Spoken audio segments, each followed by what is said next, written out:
If you didn't already see, we got an opening question here. What was one big purchase you made, and how did you feel through the process? What did you learn? What was one big purchase you made? How did you feel through the process? What did you learn? So be thinking of that as make our quick introductions. We did start we had a class last week on teaching your parents about, or your kids about money. Didn't quite finish on that, so we're going to wrap that up and then jump into making big purchases.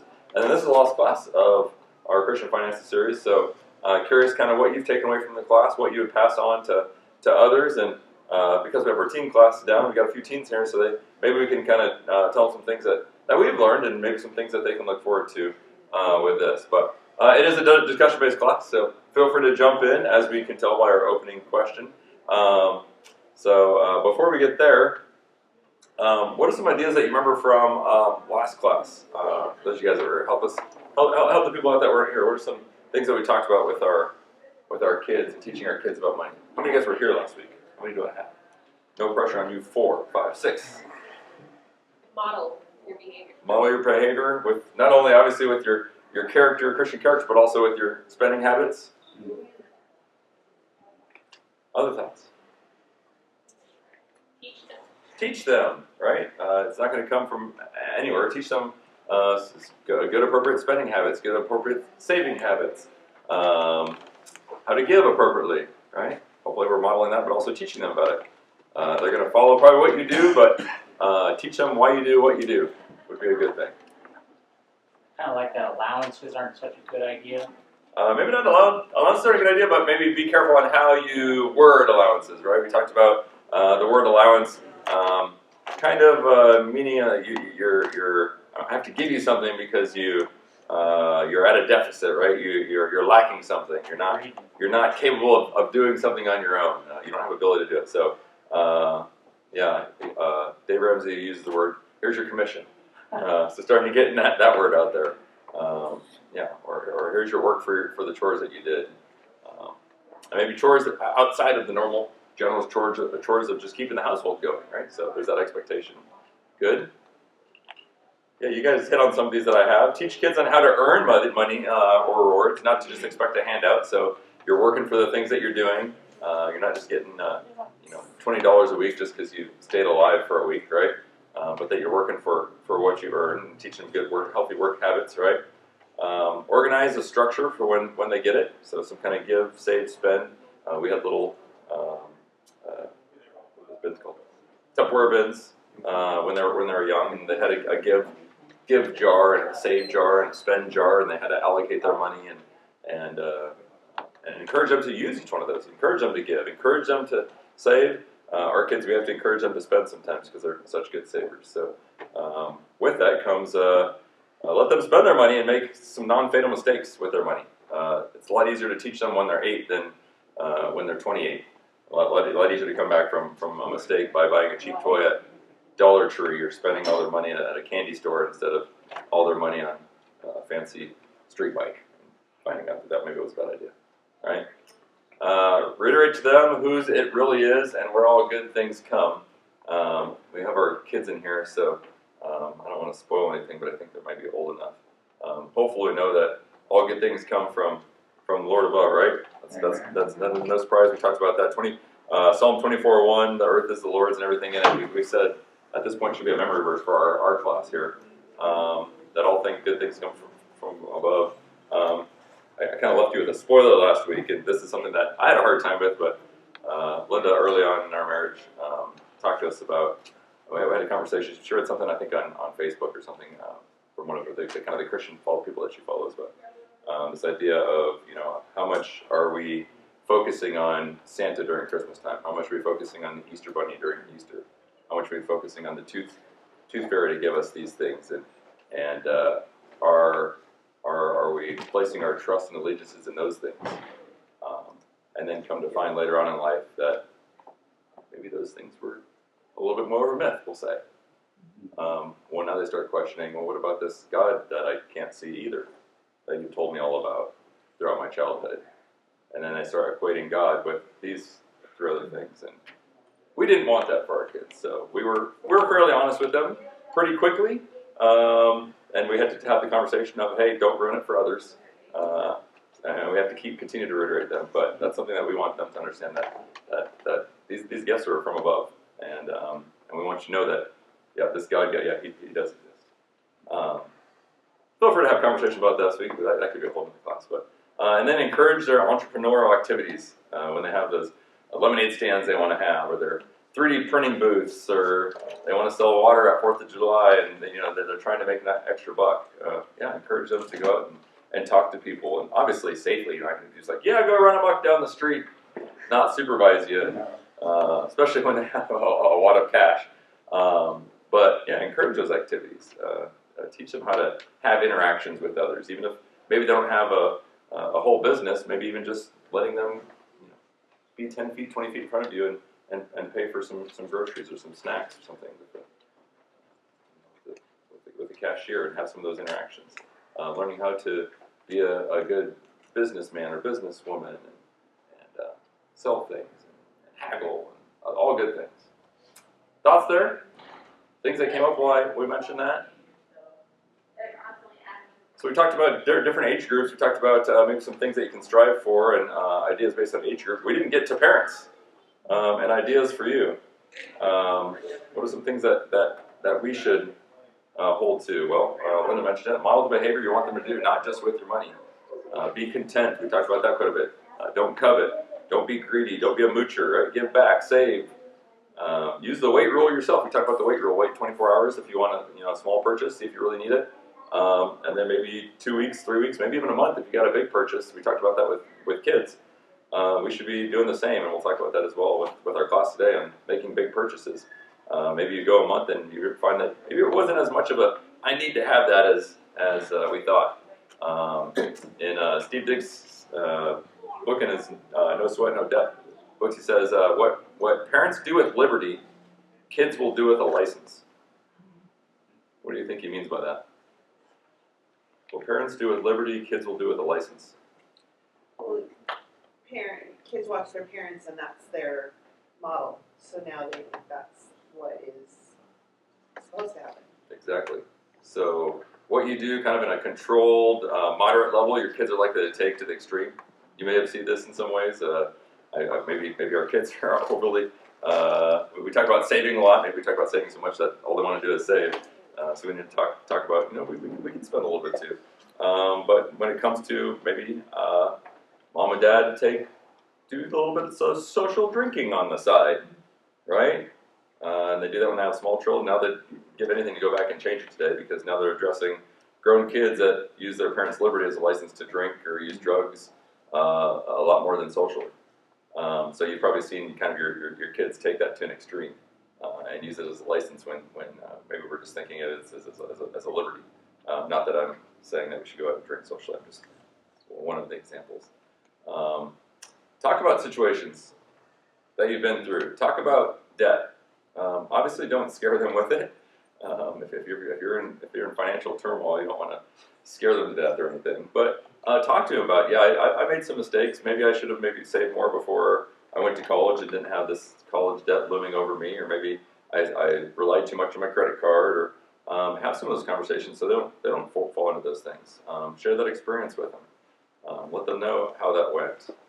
Are they going to listen? Maybe not, but maybe they'll learn something from it. Maybe not get as deep into that debt, but talk about paying bills, paying off your house. Show them your pay stub. Show them your mortgage, so they know what the value of a dollar is.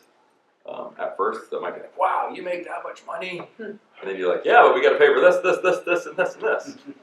Maybe they won't feel the need to have all those trinkets that they think they need when they know how much we got to pay for electricity and water and the car and everything. So feel free at any time, throw your hand up in there and share a thought. I'm just going. So I got a lot of material. So like it says, discussion-based class. Any thoughts so far? No, I've covered everything perfectly. Yeah, right. Show them how to give the right way. Matthew 6:2-4 talked about that. Pray about it. Pray about what's healthy giving, who to give to, organize. I'm giving not to expect anything back. I'm giving not to give glory to me. Matthew 6:22-4 again. It's not about me. It's about furthering God's work, about helping others, encouraging others with, again, what is not ours, with what's God's. Right? We're just giving a portion back, using it for His glory. So do things to help others, not to glorify yourself. Choose character in your kids over cash. I mean, it's easy when you're in debt to say, man, we're going to knuckle down and do this, but it's easy to overdo it and, get 3 or 4 jobs and then your kids never see you. And yeah, we want to get out of debt, but we don't want to get out of debt at the expense of our kids not knowing us and not having that valuable time, right, Linda? I see this a lot with younger families, and it really bothers me because I see like they'll go up to the counter and they'll order a meal and then they'll choose a water cup. Can I have a water cup? What do they do with that water cup? They go and they fill soda, and their kids are literally watching them, or they'll tell their kids to fill it with soda. Or you go somewhere and maybe under 12 is a certain price and over 13 is a certain price. Well, sure, it would be nice to pay the cheaper price, but if your kid is 13, you need to be honest. And your kids are watching you, and your kids are seeing that. And again, it gives them, what you said, it gives them a license to do that when they're older. Yeah, and if they're going to lie about that, then why not What lie else are about they my gonna lie taxes or whatever? Yeah. Yeah, good point. Other thoughts? Yeah, again, we're trying not to, we're trying to shape successful adults. It's nice to have behaving kids. We want to shape successful adults. They're going to model what we're doing. This reminds me of something also that Drew's told me about when he had teenage kids, and said, hey, getting money is nice, but your job right now as a high schooler is to get good grades. I don't need you working 30, 40 hours a week. Like, I can help in that area. I mean, we talk about not giving handouts. Well, I'm paying for your work in school sometimes too. I'm paying for you to get a good quality education. I don't want you to go from school to your job for 6 hours and then we don't see you. That's not the trade-off that we want. Is it healthy for them to work a little bit? Yeah. Is it healthy for them to make some money and feel good about the money that they're earning? Yeah, but it needs to be reasonable too. Maybe we just do a summer job for them here. So it's good to have some of those conversations. Yes. Should say choose. Yes, it should. You don't like chose? That's why I'm a math teacher, not an English teacher. Yes. Talk about get them a good education, but instead of getting them to Harvard, we need to get them to heaven. Yeah, definitely. Which goes back to we're not going to choose a second job over coming to church, right? And being around Lord's people and doing the work, the good work, right? Yeah. And then make financial plans and have incentives with your kids. Involve the whole family. We've talked about our summer trip that we're going to have, and involving that with the whole family. I remember when I was a kid, I think I was like 15 or something, and I had some younger brothers, but making the Walt Disney World trip and had a big, I remember those big, I think it was actually a beer bottle, so that's probably not a good example. But yeah, a freebie, little bank, and we just threw quarters, any quarters we could find, which it's harder to find quarters these days. Any quarters we could find, and went in the bottle. The savings jar for Walt Disney World, and I remember, we finally have enough. And of course, as kids, we probably thought it was us and collecting quarters that got us in. But I'm sure there was probably a little bit other on the side. But we felt good about helping save for that trip, and had some reward on putting that in there and helping out go on that family trip that we still remember to this day. So thoughts on what we can do as parents? Anything I missed? Could have done a few slides, but especially ones that are a little older and have gone through the process of having kids. What would you like to share for maybe some of the younger families?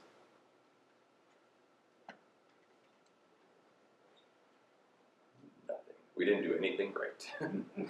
Come on, you've done something well, or you've learned from too much pressure on them. I don't want to admit that I'm old and I have older kids. Okay, I put you on the spot. I shouldn't have done that. What does the word say? The student is not above the teacher, but everyone who is fully trained will be like the teacher. We talked about this. Kids are going to follow in their parents' footsteps, good or bad, right? Let your light shine before others, that they may see your good deeds and glorify your Father in heaven. Who's really going to see you more than your kids, right? We can put on a good show Sundays or at work or whatever, but your kids are around all the time, so trying to model the behavior that we want them to see and to emulate, and hopefully we're we're reflecting the radiance of God. Obviously, we can talk to him about we are not perfect. We are far from it. That's why we need a Savior. But we're trying, and we expect you to try, and we all want to be at the same place one day.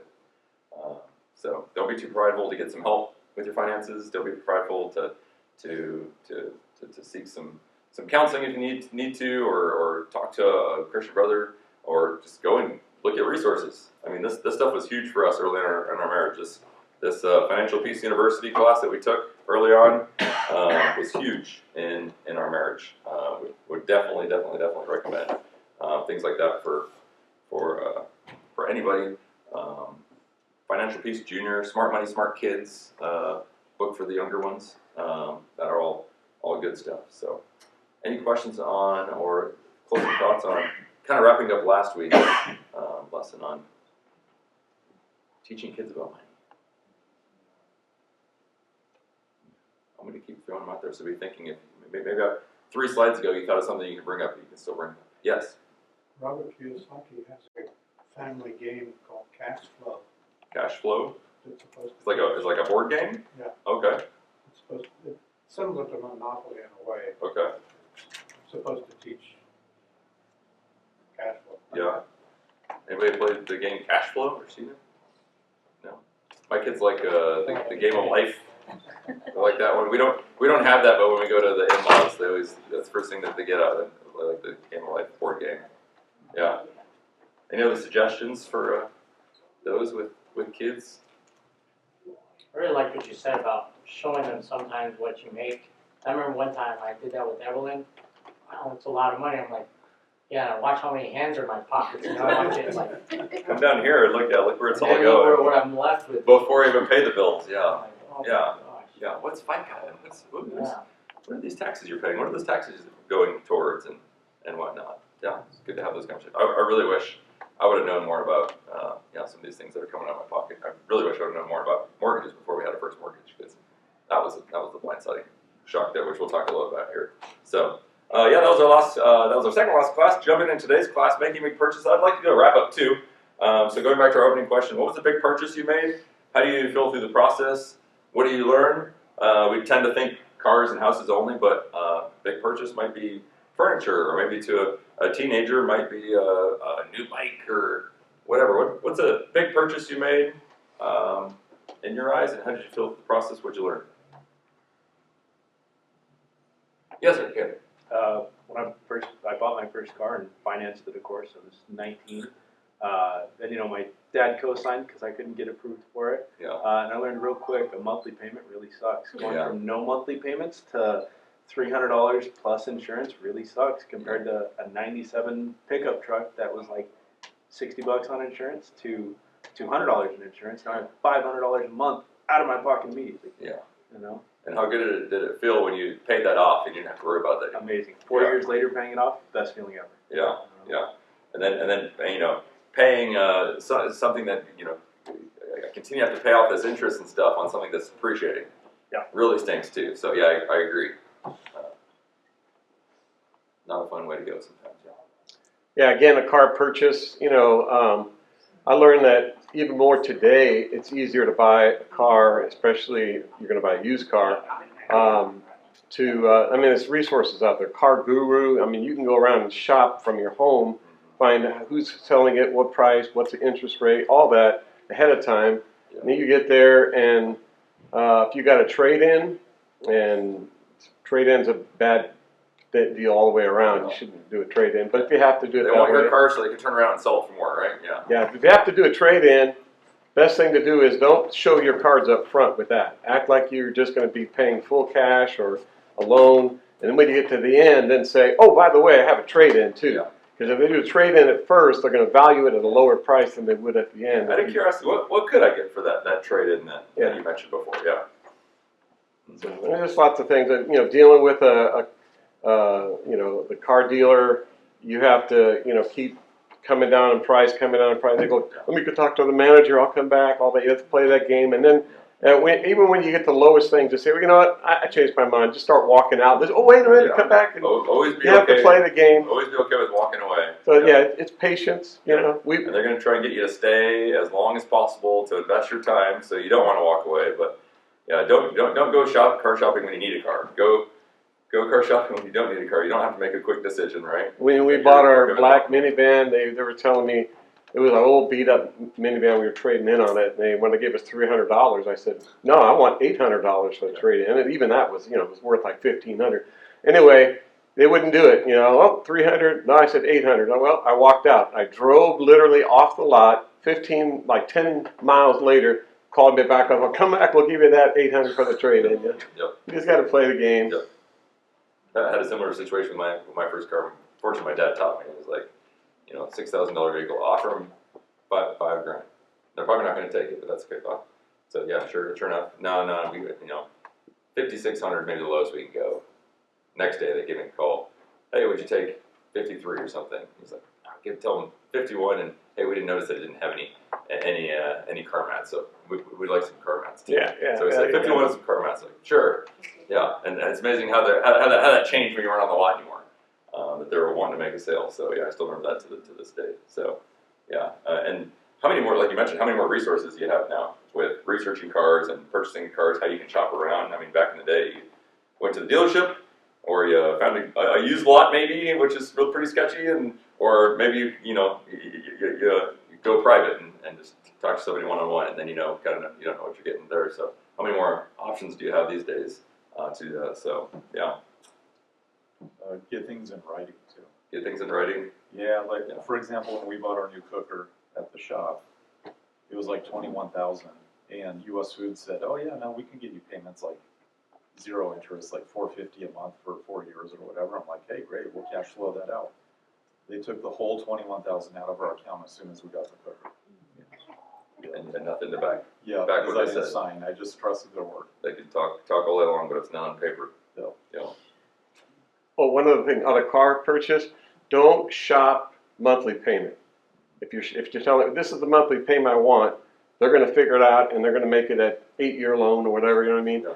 Shop price, then talk payment after that. Yeah, and they're going to want to know really early how you plan on paying. You don't have to divulge it. I have some options. We're looking. Me and my wife need to discuss that, but I'm looking for a car right now, not a payment plan. Yeah. Right. Yeah. Maybe then divulge at the end if you've got the cash to pay for it, all outright, which they may not like because they really want to finance that thing. Yeah, they do, because I had a dealership that wouldn't do a deal with me because I wanted to pay Well, cash. back in the day, yeah. Pocket money. Back in the day, I mean, if you read Dave Ramsey's earlier books, he said, "Hey, right up front, like tell them, hey, you got cash," and they might want, I'm going to pay for this thing up front. And they might make a deal for you, and you don't see that these days. They want that financing because they know they're going to get, and they're financing, right? Yeah. Because they want to get more money out of you. So things have kind of swayed a little bit differently. Pendulum swung on that. So yeah. I had a car salesman tell me one time that if you do have the cash, sometimes you can get a better deal if you just do their financing. Make sure there's no prepayment penalty. Yeah. First bill comes paid off in full. You don't have to take 6 or 8 years to pay it off. You can pay it off early. You don't have to go by their time frame, Right. especially if they're going to cut you a deal on it. Just make sure that you have the option. Yeah, but that's in there that I can make extra payments, right? I'm not held to this time frame. One of the things I learned when I went to a car dealership is I looked at a car that was totally out of my price range. Yeah. Like it was like $80,000 for a car. Yeah. And then we started talking about my trade-in, and they offered me a great amount for my trade-in. Yeah. And then we went to the lesser car that we already had in mind, so they couldn't come back and offer me a lesser deal for my trade-in. Gotcha. So it was a pretty cool little Yeah, tactic. yeah. Thanks for messing that up for me. Yeah. Appreciate that mistake that you had to learn. Yeah. Any other thoughts there? We bought an AC unit and Yeah. paid it off on Friday. I think it's so cool. I've been showing people like paid off thing, and then but what we learned was, I think we have more money to save because we just shoveled this thing with like a bulldozer. It was pretty cool. Yeah. But yeah, I guess we could save quicker. I guess. One of our AC 2015 had an AC company come out and say, "Oh yeah, your unit's going out." Which, okay, yeah, the AC is 15 years old. It came with the house. Yeah, you need AC. It's like, okay, yeah, I mean that makes sense. get this now today. We can offer this deal, but it's got to be today. And all this, you know, the red flags come up. So when that starts happening, you're like, you know, I'm going to hold off on this. We're going to think about that. Sure enough, we have another company come in. It's like, oh no, it's got life on it. Yeah, I mean it's old, but yeah, you may run this thing for 3, 4, maybe even 10 more years. We got a new AC 20 last year. Got an extra 9 years out of it. I mean, I've been halfway through an AC unit if I went with those guys and didn't shop around. So yeah, don't jump the gun on some things. Talk to different companies. Needless to say, we don't go with the first AC company anymore. And that's one of the first, I think, Google reviews that I ever made. So yeah, appreciating the other company and maybe not so appreciative of the company, but yeah, we definitely learn and passing on those things to your kids, like we're talking about, passing it on to the other, your neighbors, your friends, your church family, right? Telling others, oh yeah, I got this company that you can go through here. I had really great luck with with this dealership, with this guy, or this realtor, or whatever, right? Passing on that information. Yeah. Any other thoughts there? A lot of people have talked about their big purchases they're made, but something that I think we fail to mention sometimes is how does that make you feel? There's a lot of emotion that you go through when you write a check for $14,000, $20,000, $30,000. And so being able to process those feelings and be appreciative for what God gave you. Whenever, I don't know if you're talking about this later, but there's a hormone that is released when you shop that releases dopamine into your body that creates a high. And so there's a lot of emotion that goes into something like that. Good segue. I didn't pay her for that. Why do you think consumers end up making regrettable financial decisions?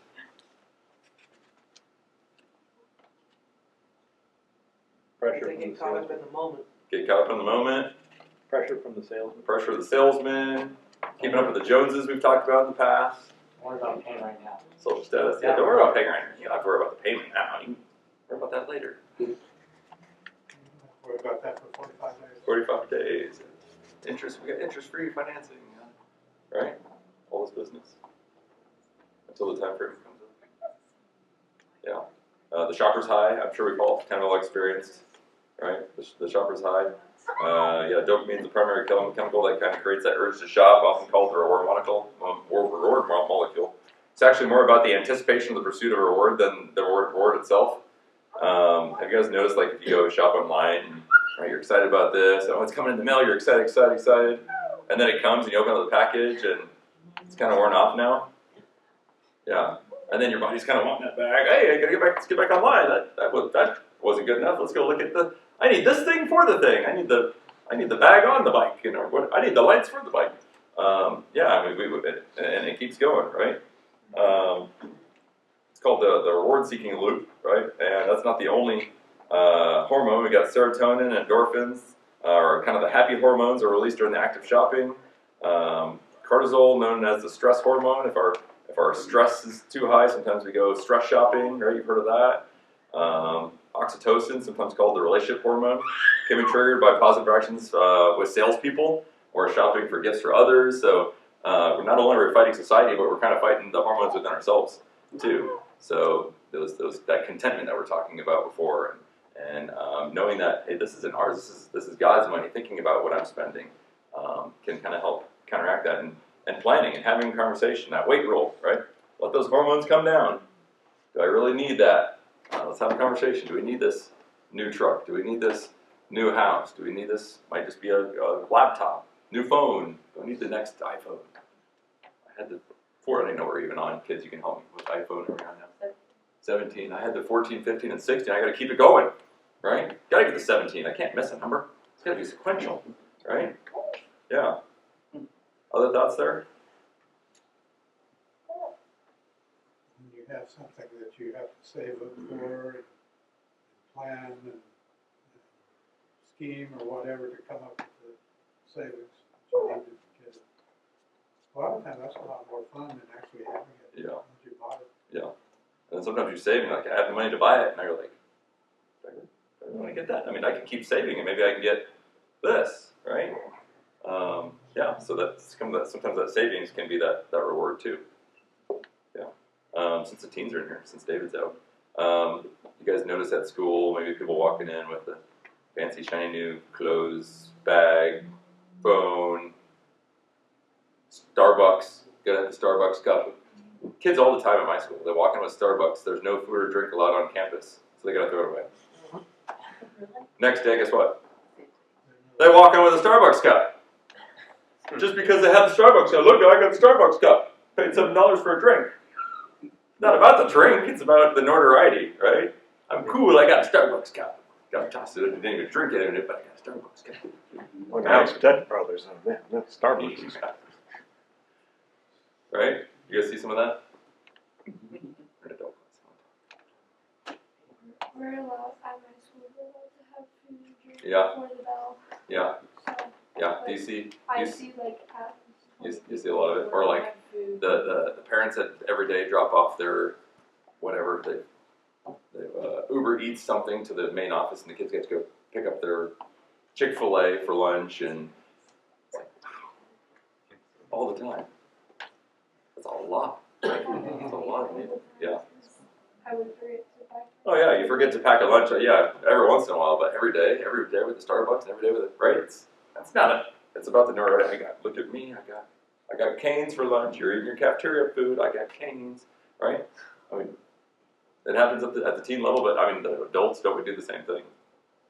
You see people pull up at the light in their flashy new vehicles, right?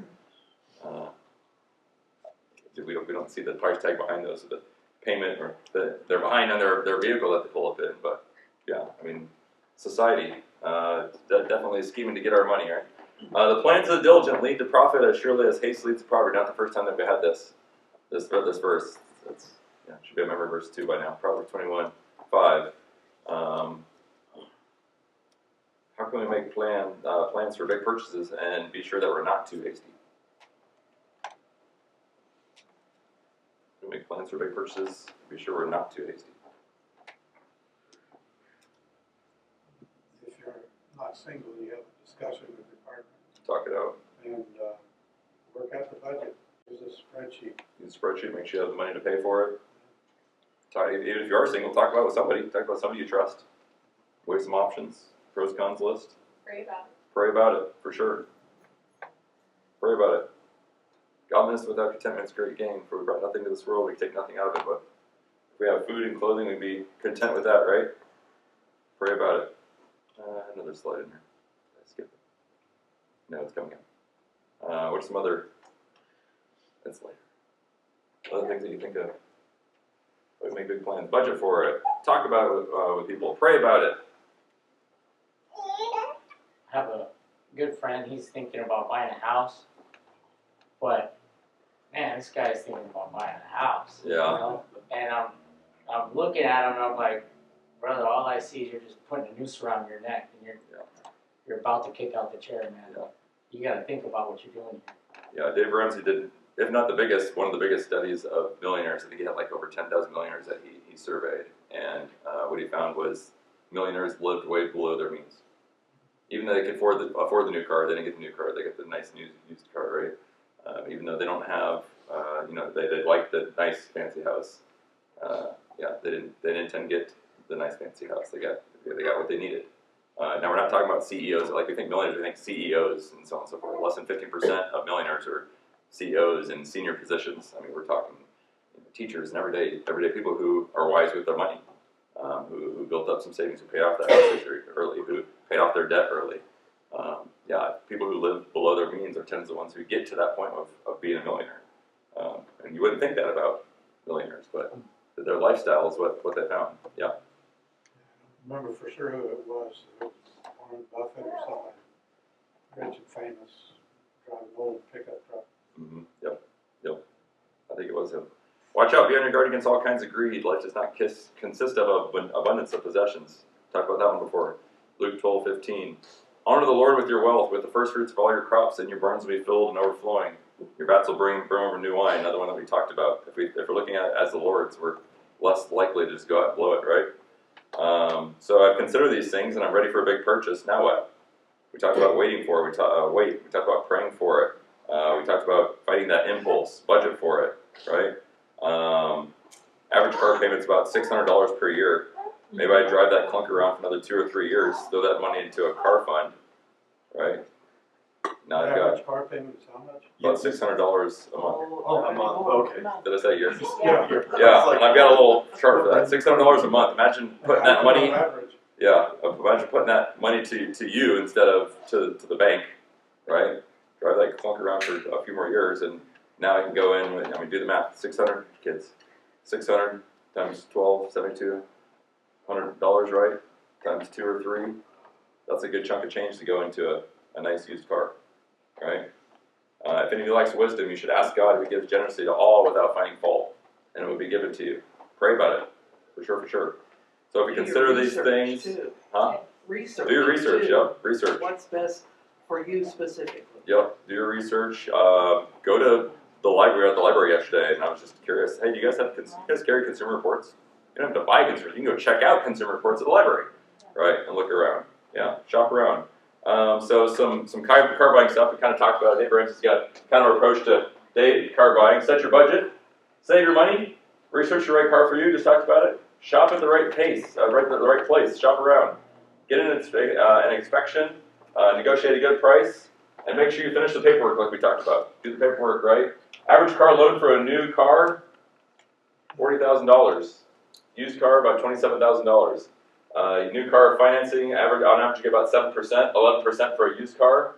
Over a 68-month loan, you're paying an extra $8,650 in interest for that new car, almost 10 grand for that used car that was only $27,000.